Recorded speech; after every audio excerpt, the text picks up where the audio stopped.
Sympathetic to anybody who is trying to do something to solve Uganda's problems. So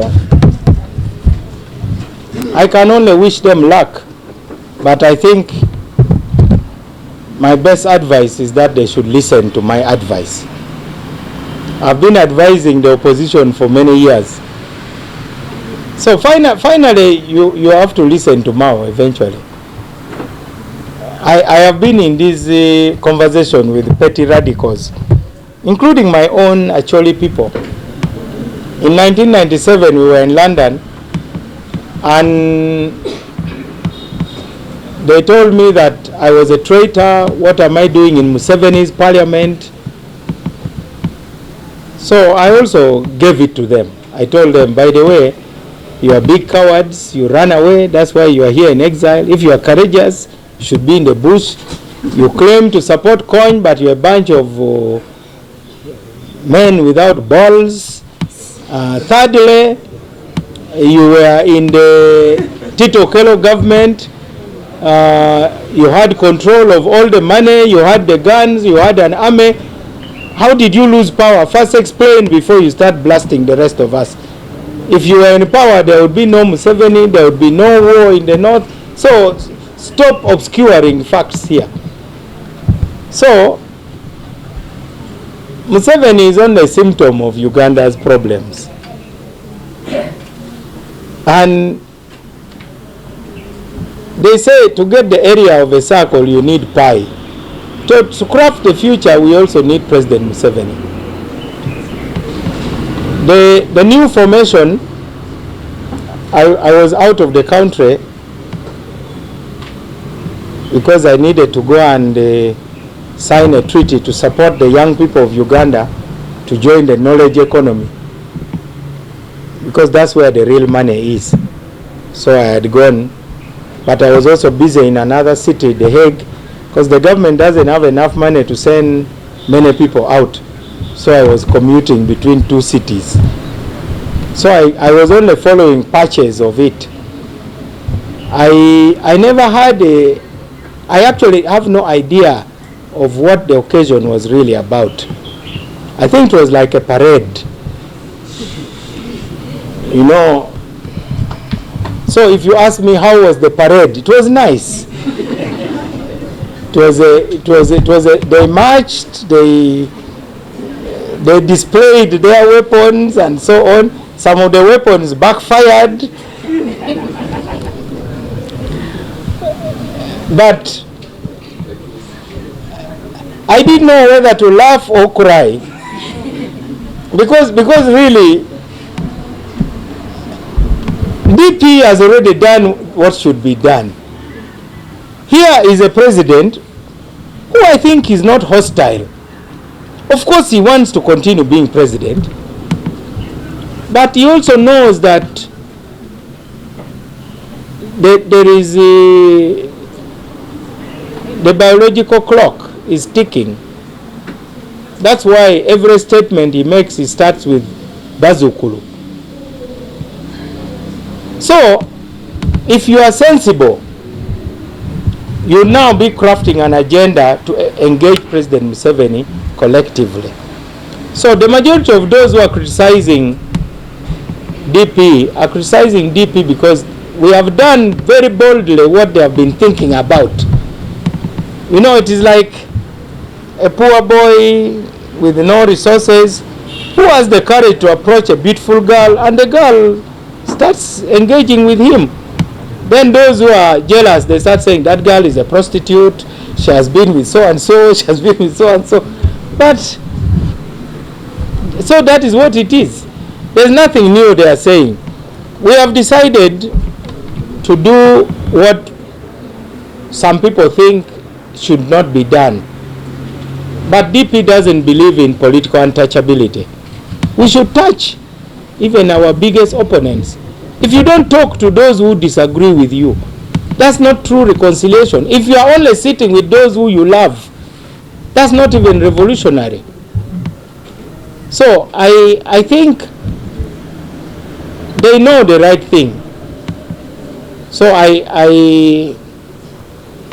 I can only say let's wait and see how it happens. But they need to stay away from loose cannons. You know, loose cannons tend to backfire. And that would really be my advice.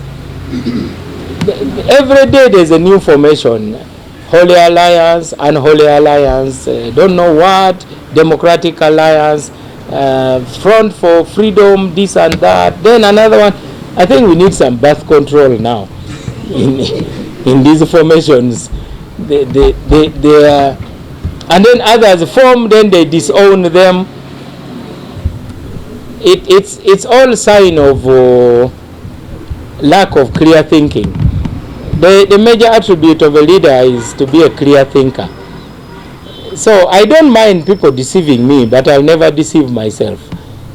So sometimes people gather and they believe a similar lie. So I don't know whether it is an alliance or a lie or whatever. Let's wait and see. But eventually they will all come where we are. That one I can tell you. Now concerning the issue of the Honorable Martha Karua, I've seen the letter which was written to her. And by the way, I'm not a member of the Law Council, and I don't think it is my job to tell them what to do, because we must also respect people's independence to make a decision, including a wrong one. But all laws provide for appeal processes. I've seen the president of the Law Society has written complaining. I've not received any formal complaint from anybody.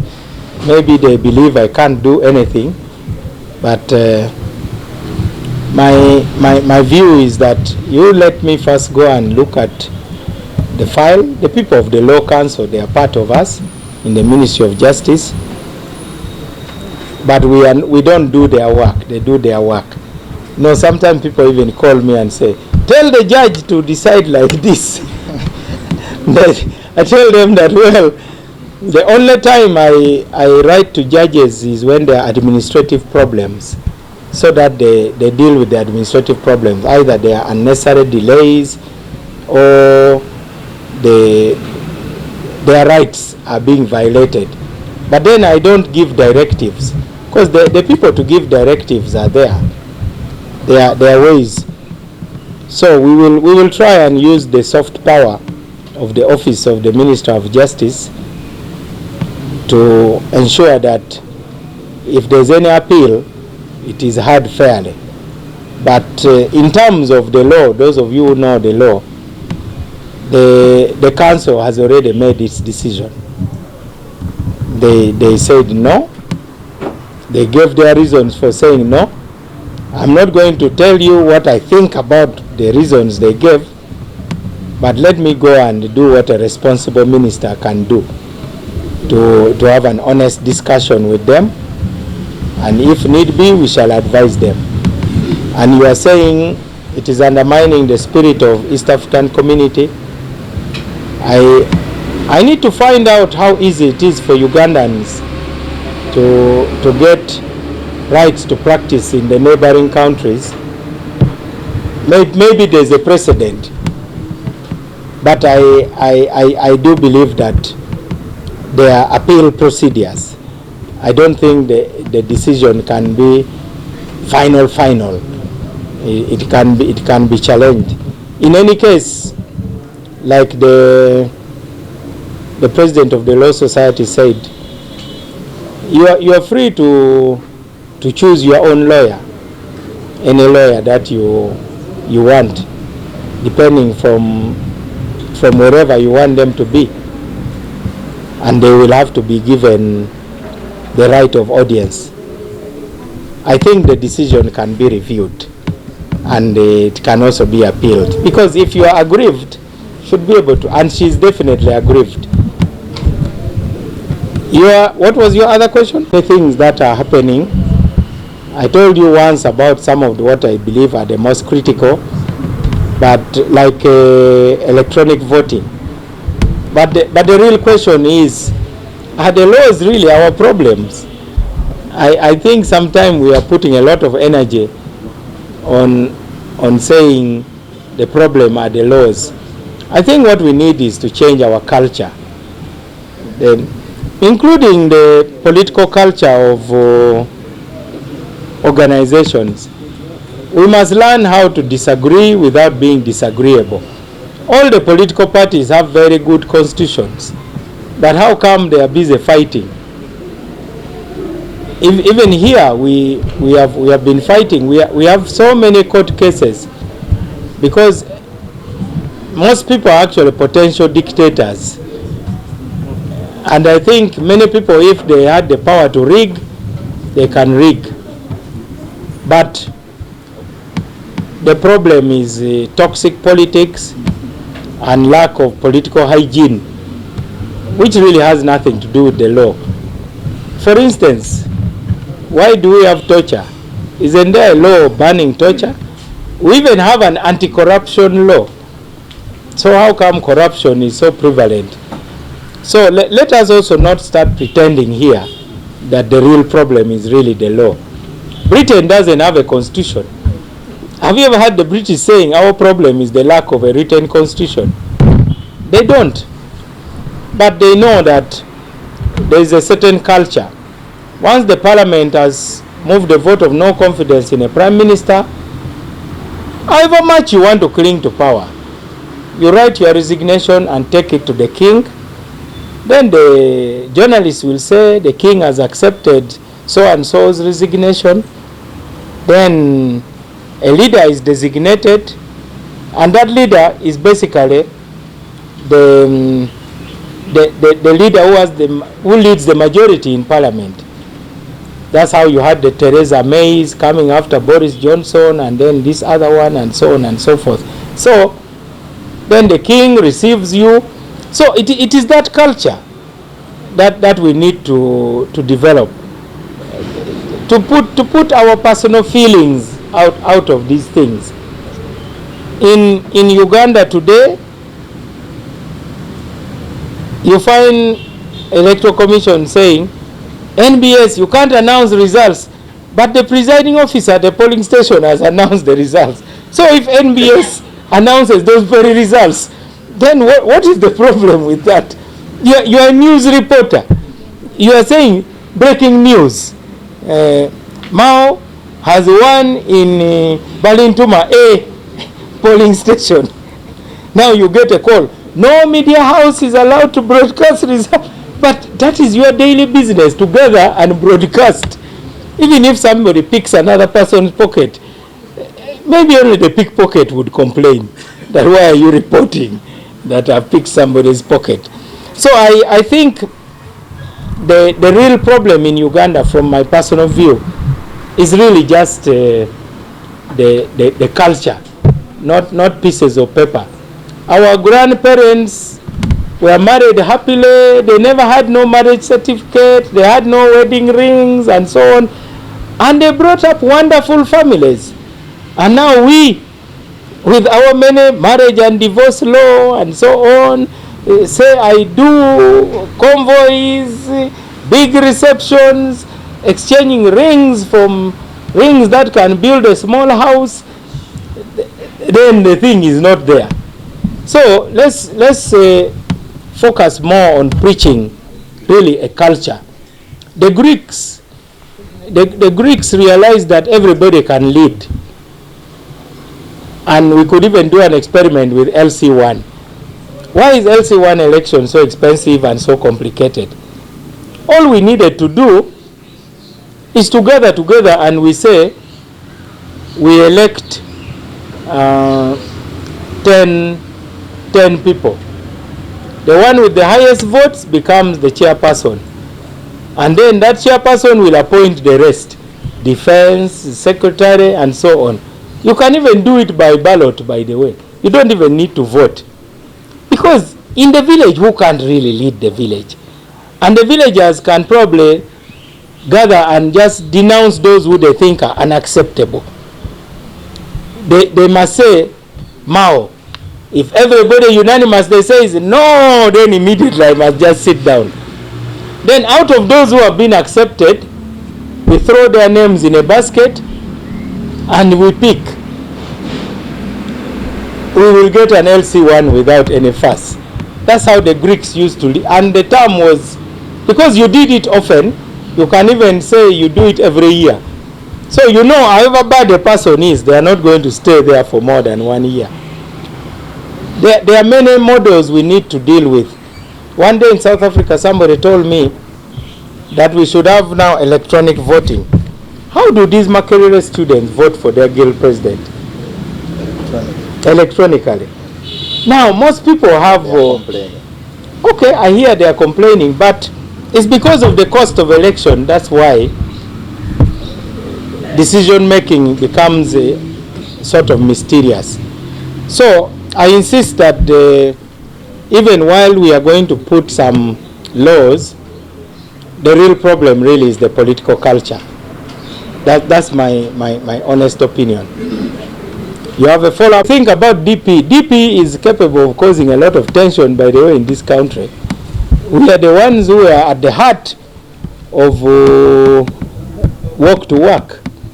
One day I will tell you who coined the word walk to work, and you'll all be in shock because you are giving the credit to those who actually had nothing to do with it. When I was in prison for 2 weeks, I wrote some things. I think I should publish it. Then you'll know. We are the ones who launched Kojikwatako, which was stronger.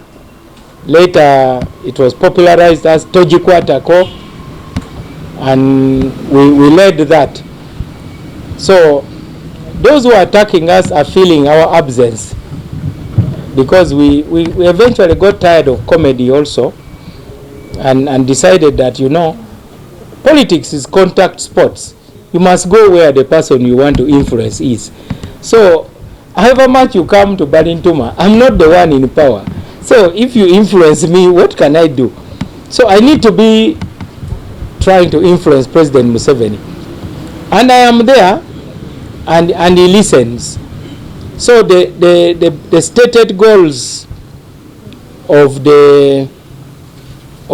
this cooperation agreement are processes. Number one, peaceful presidential transition. I believe it will happen. Whether I will be there or not when it happens, I hope somebody will make a speech at my funeral and say he made his contribution. And then we also talked about national reconciliation, which is not something you can switch on and off. Then you have national dialogue, which also you cannot switch on and off. Then constitutional reforms. These are the four main objectives. These are processes. So your legitimate question is it a good seed that can germinate or not? One time, my two sons planted maize. One planted a proper seed capable of germinating. One planted roasted maize. Even though we told him it would not germinate, he insisted, and he went and planted it. So when the one of the older ones started germinating, he felt so bad, he went and opened up his and said, why is it not germinating? So I think the proper question is whether what we have done is capable of bearing fruit. Not whether it has borne fruit and how much fruit it has borne.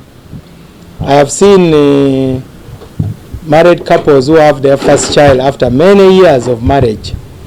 So I think, given that this is the first time we have attempted this thing, I wish people would invest more in supporting the process. The DP leaders wasted a lot of time attacking it, and as a result they even weakened it further instead of owning it. Even the other opposition parties would have now said, can't we now have a wider cooperation agreement with NRM? I think we would achieve more. And you know, we were not the strongest opposition party, but Just like David is the one who went and brought down Goliath, the 5-star generals are still on parades, but for us, we are in the battlefield already. Let them do their parade, play their band, and so on. It is okay. For us, armed with our sling and our stones, we are already there. So, with our little cooperation agreement, at least we can influence a few things. And we have helped very many people. Because many people now say the Ministry of Justice is open because Mao is there. Atumanyi, they say Atumanyi. Others, Mubamanyi nete Babamanyi. But we now have somebody Atumanyi. So people come there. The other day, this lady who was imprisoned in Masaka, you know, the lady whose relatives sold land to some rich man, and then the rich man brought the sale agreement because the Prime Minister had taken the lady back on the land using the authority of our office. So this rich man now used the court system and said now this lady owes him money. So he was taken to court as a judgment debtor. So when the Prime Minister called me and the family there also called me, we were able to intervene and have the lady discharged without any additional orders. Those are the things which make me sleep at night, because I know I'm at least making a difference. I may not solve all the problems of Uganda, but I solve a few here and there. So we were the first to cause the release of over 60 of the NUP activists. As usual, they don't give us credit. They never even thanked us. But that's okay. We really don't mind. And we continue to advocate for the release of more people.